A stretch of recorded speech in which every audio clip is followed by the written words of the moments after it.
Porque assim como o relâmpago sai do Oriente e se mostra até o Ocidente, assim será também a vinda do Filho do Homem. E a paz do Senhor, sou o irmão Felipe, estou aqui para sequenciar essa série de reflexões sobre o sermão profético. Desde então, eu já peço aos amados irmãos que curtem, compartilhem, se inscrevam neste canal, nos ajude e nos motive a estarmos aqui postando os vídeos e, acima de tudo, ore por nós. Eu peço que antes que compartilhe, que curta, ore por nós, ok? Como disse Paulo quando falava aos Efésios, ele falava, ore por nós, para que no abrir de nossa boca seja dada a palavra com sabedoria. Ok? Nós estamos lendo aqui hoje uma parte conclusiva, ou a conclusão de uma das partes de Jesus. Ele concluiu uma parte do seu sermão aqui. Quando ele, no versículo 15, no versículo 14, ele concluiu a parte do sermão profético que dizia sobre o princípio das dores. Do versículo 15 em diante, ele começa a falar sobre não o princípio das dores, mas o princípio do fim, ou o tempo, ou a descrever algumas coisas que ocorrerão na grande tribulação. Ele fala sobre a abominação, da desolação, né? Nós já comentamos sobre isso em alguns outros vídeos. Os irmãos estiverem interessados, entre aqui no nosso canal e dê uma olhada na playlist chamada Sermão Profético. Vocês estarão mais a par do que nós já temos falado até aqui. Mas esse versículo, ele faz uma ponte com o versículo que nós falamos no vídeo anterior. No vídeo anterior, nós falamos sobre os falsos cristos, sobre os falsos profetas. E neste versículo, nesse texto, nós vemos falando sobre a vinda iminente de Jesus Cristo, né? Ele disse, olha, não acreditem quando alguém disser, ele está ali, ou ele está lá. Não acredite, né? Que se alguém disser, Jesus está ali naquela casa ali, né? Glória a Deus no sentido espiritual, né? Jesus está aqui comigo também, com você que está assistindo esse vídeo. Mas quando Jesus falou isso, ele disse no sentido físico mesmo, literal, não no sentido da presença espiritual, mas da presença física. E aí ele falou, quando alguém disser isso para vocês, não acreditem. Não dê atenção, não dê crédito, não vá atrás. Nós até dissemos, porque quando a gente estava pensando sobre isso, no vídeo passado, que se a pessoa for atrás, pode ser que não dê tempo dela voltar atrás. Mas o eleito, o escolhido de Deus, ele tem esse discernimento, né? Por isso, no versículo anteriores que nós já lemos, dizia que se possível for, enganariam até os escolhidos. Mas não é possível, Deus não vai deixar, né? Mas mesmo assim ele deixa um alerta. Porque quando ele falou que era necessário que a gente tomasse cuidado para que não fosse enganado. Jesus não faria uma recomendação se isso não fosse possível. Mas ele recomenda porque ele sabe que será possível. Mas, mesmo sendo possível, ele garante não só como alerta, que ele já deixou na palavra de Deus, mas ele garante também com a presença do Espírito Santo que está sobre os eleitos, dando a eles discernimento. Mas quando a gente não busca a presença de Deus, não busca estar em comunhão com o Senhor, como a gente pode ter discernimento? Como uma lâmpada pode acender se ela não estiver conectada à eletricidade? Se não estiver ligado ao corpo, como um membro pode ter sensibilidade ou mesmo vida, né? Por isso Jesus pede para que, porque ele no final, depois ele disse aqui, ó, no versículo 13, que é aquele que perseverar até o fim terá salvo. Então, quando Jesus começa a falar aqui no versículo 27, ele começa a falar, olha, não acrediteis. Nós já falamos que esses versículos, Jesus fala sobre as coisas que irão acontecer no princípio das dores e também fala das coisas que irão acontecer no princípio do fim, ou no fim, né? Quando o fim já estiver se estabelecendo. E também fala sobre a grande tribulação, mas Jesus não fala sobre uma ordem cronológica. A cronologia talvez seja essa. Ele vem até o versículo 14 falando sobre o princípio das dores, e do versículo 15 em diante já fala sobre o princípio do fim e sobre o fim. Exatamente. O princípio do fim que eu quero dizer são as horas próximas ao fim, o tempo próximo ao fim, né? Então, como ele não fala sobre uma ordem cronológica, esse texto, então, ele simplesmente fala das coisas que vão acontecer, mas não fala delas de uma atrás da outra. Só fala delas, né, que vão de acontecer. Então, esse fica aquela ressalva, onde uns, ao organizar isso, vão para uma ideia pré-tribulacionista, outros para uma ideia mid-tribulacionista, outros para uma ideia pós-tribulacionista. E fica, então, de acordo com a interpretação, de acordo com a visão de cada irmão. Mas de acordo com a visão que nós estamos defendendo aqui, que é pré-tribulacionista, nós diríamos que estes cristos, esses muitos falsos cristos, não o falso Cristo, que é o, com o de destaque, não plural, mas em singular, que é o anticristo, mas os, né, falsos cristos e os falsos profetas, serão pessoas que surgirão ainda antes da grande tribulação de 7 anos, do período de 7 anos do reinado do anticristo.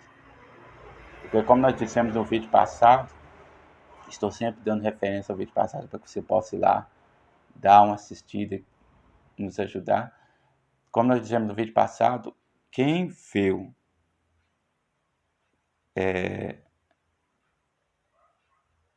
o falso profeta com o, ele é um homem que foi, é um homem que será autorizado, é um profeta que será autorizado. Ele não será um profeta que sairá, não, ele terá credencial do anticristo. Esse aqui que falar, eu assino, né? Nós lemos isso lá no livro de Apocalipse, que falava que o que ele fazia em nome da besta. Ele que era a besta, também besta da terra, né? Subiu da terra, ele fazia tudo isso em nome da besta que subiu do mar. Ele tinha autoridade dela, né? Assim como nós cristãos temos a autoridade de Jesus. Mas quando Jesus fala aqui, ele fala que surgirão muitos falsos cristos, muitos falsos profetas. Então nós podemos incluir esse os no plural fora do o no singular. Ou seja, esse os irão acontecer antes do período de 7 anos, mas sim nos períodos que se aproximarão desse período de 7 anos. Ou seja, quando estiver faltando mais ou menos, é uma ideia minha, uns 9 anos ou uns 8 anos né? Nesse período bem próximo ao arrebatamento, surgirão, pipocarão assim, muitas pessoas fazendo sinais de engano. Quer dizer, Satanás saberá que Jesus está próximo? Creio que não. Mas, assim como nós estamos sempre a olhar os sinais, né, para procurar estar em vigilância, ele também está sempre olhando também os sinais. Certamente, quando ele pressentir que existe um contexto bem próximo do ideal da vida do Senhor, certamente ele fará pipocar. Porque mesmo não estando no contexto ideal, ele já tem feito muitos falsos cristos. Então, quanto mais se aproxima do contexto ideal, e creio que nos últimos dias que nós temos vivido, temos visto um contexto cada vez mais bíblico, cada vez mais ideal ao que a palavra de Deus diz. Então, nós concluímos logo que está bem próximo mesmo, né, da vinda do Senhor Jesus. Então, penso que os profetas, no plural, se aplica bem aos nossos dias adjacentes. E se ainda não surgiram tantos profetas assim, e tantos falsos cristos assim, eu creio que não tarda a surgir. Por quê? Porque eles hão de surgir em que contexto, em que local? Justamente no local onde existem crentes, onde existem santos, salvos do Senhor. Porque a intenção deles é justamente em atrapalhar a marcha dos eleitos para a glória, né? Ok? Agora, por que eu digo isso? Note que o versículo que nós terminamos de ler, o versículo 27, ele diz assim, por quê? A palavra porque ela serve como uma fonte de ligação, né? Portanto, se vos disserem, eis que ele está no deserto, não saiais. Eis que ele está no interior da casa, não acrediteis. Porque, assim como o relâmpago sai do oriente e se mostra até o ocidente, assim será também a vinda do Filho do Homem. Ok? Então isso diz muito, esse porquê de uma construção, uma colagem, né? Uma continuidade do argumento, e não de uma descontinuidade do argumento, né? Então, por que assim como o relâmpago sai do Oriente? Então, ou seja, muita coisa mesmo vai surgir para tentar impedir que a gente chegue lá. Se as tribulações, assim descritas no princípio das dores, hão de se intensificar no fim das dores, e no fim será coisas profundas, terríveis. Então nós vemos que quando Jesus começou a falar, e surgiram muitos em meu nome, dizendo, eu sou o Cristo, enganaram a muitos, nós já vemos que nesse final irão surgir muitas pessoas mesmo, e que enganarão mesmo, de forma ludibrosa mesmo, de forma terrível, e arrancarão muitas pessoas. Mas a palavra diz, aquele que persevera até o fim. E aí Jesus faz um alerta, aí, eu vos alertei. Vocês não devem ficar admirados, vocês não devem ficar assustados, vocês não devem ficar... Vocês devem simplesmente ficar perseverantes e vigilantes na minha presença. Por quê? E não dei créditos a esses falsos cristos, a esses falsos profetas. Talvez no nosso contexto brasileiro, tem aquele R Cristo lá que alguns gatos pingados dão um apoio, né, outros não. Mas na questão de falso profeta e de pessoa que engana a muitos, tem surgido. Talvez a gente ainda não possa, alguns pastores, a gente não possa talvez fazer uma classificação pesada, dizendo este é um falso profeta com P maiúsculo.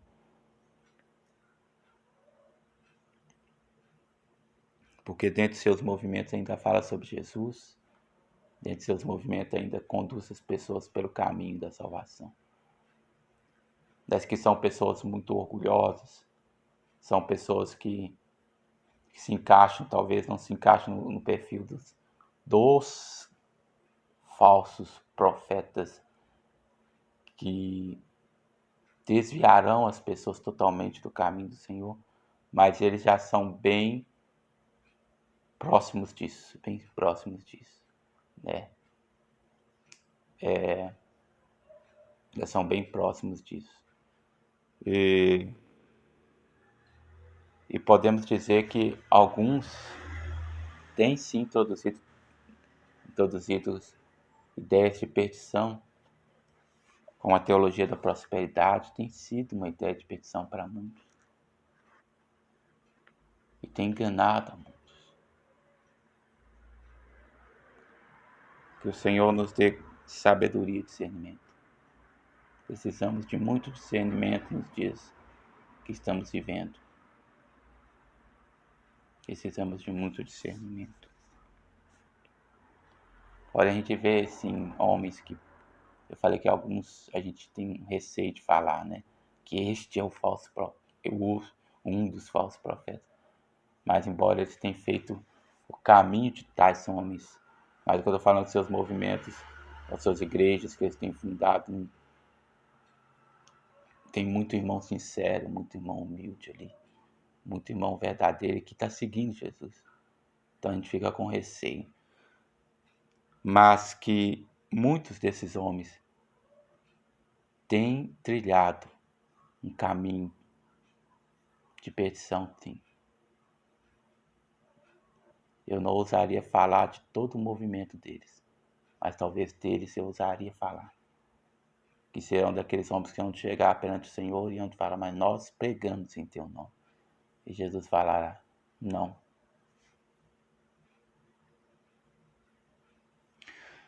O lance é que esses homens, eles colocam as pessoas voltadas tanto para as coisas materiais, para os bens materiais, que as pessoas, elas deixam os espinhos da vida, lá da parábola do semeador, crescerem nas suas vidas. De forma que quando se aproximar o dia do Senhor, eles vão estar tão imbuídos nas riquezas, tão intertidos nas riquezas, que eles não vão querer ir ao encontro do Senhor. Será como na parábola lá da ceia do grande rei, onde o rei mandou os seus criados a chamar os escolhidos. Eles dirão a ele, eu casei, a minha prioridade é o casamento. Outro falará, eu comprei uma junta de boi, a minha prioridade é a junta de boi. Ou seja, são coisas materiais. Eles não se voltarão para o rei. Eles estarão tão intertidos nas coisas materiais. De forma que quando surgirem esses falsos cristos e esses falsos profetas, que eu digo que alguns já têm surgido, o povo se encherá das coisas materiais. E o Senhor virá. E eles estarão aí, presos, agarrados, porque eles não responderão ao chamado do Espírito. Porque eles dirão ao Espírito, eu não, Espírito Santo, eu comprei uma casa nova. E tenho que olhar. Eu sou muito rico, eu tenho que desfrutar um pouco da minha riqueza. Agora que eu consegui aposentar, parar um pouco, né, da correria. Muita fadiga, muita acúmulo, né? E estarão aqueles que estarão ouvindo os falsos cristos. Não, Jesus está aqui. Não terá tempo nem de se arrepender de estar seguindo um mentiroso, né? Então Jesus fala que a gente tem que perseverar e vigiar, perseverar em quê? Perseverar na palavra, não deixar as pessoas nos ludibriar com engano, com versículos isolados, com ideias mirabolantes e novas, não. Por quê? Porque quando ele virar vai ser tão rápido que não haverá tempo de você voltar para se vestir melhor. Não, eu vou nu. Acho que a pessoa que tiver esse raciocínio, ele vai estar esquecendo que nós receberemos vestes do Senhor. Seremos transformados. Jesus não tem tempo de você voltar atrás para pegar a sua camisa, não. Né? Vocês entendem o que eu quero dizer, né? Tem uma passagem que diz assim, né? Quem estiver no telhado, não desça tirar alguma coisa de sua casa, não terá tempo, né? A vinda do Senhor será assim, ó, rápida, tão rápida. E aí ele conclui dizendo assim, versículo 28, pois onde estiver o cadáver, aí se ajuntarão as aves.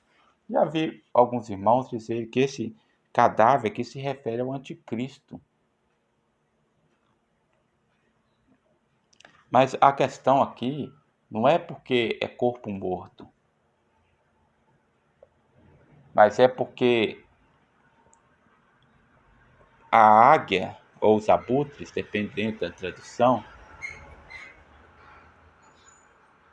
vê de longe um corpo, o urubu sente o olfato de longe, o cheiro, e ele se aproxima.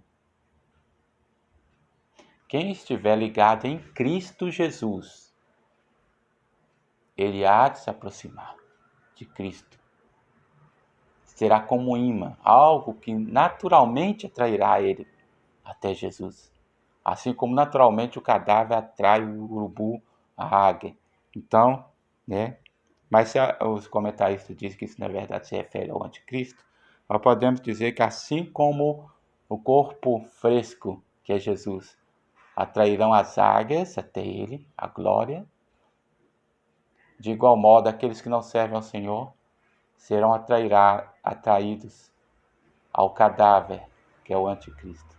Né? Então esse versículo, os comentaristas dizem que se aplica ao anticristo, ou podemos dizer que se aplica aos dois, dependendo do contexto. Se você é águia, você vai de encontro a Cristo. Agora, se você é abutre, você vai de encontro ao anticristo, ok?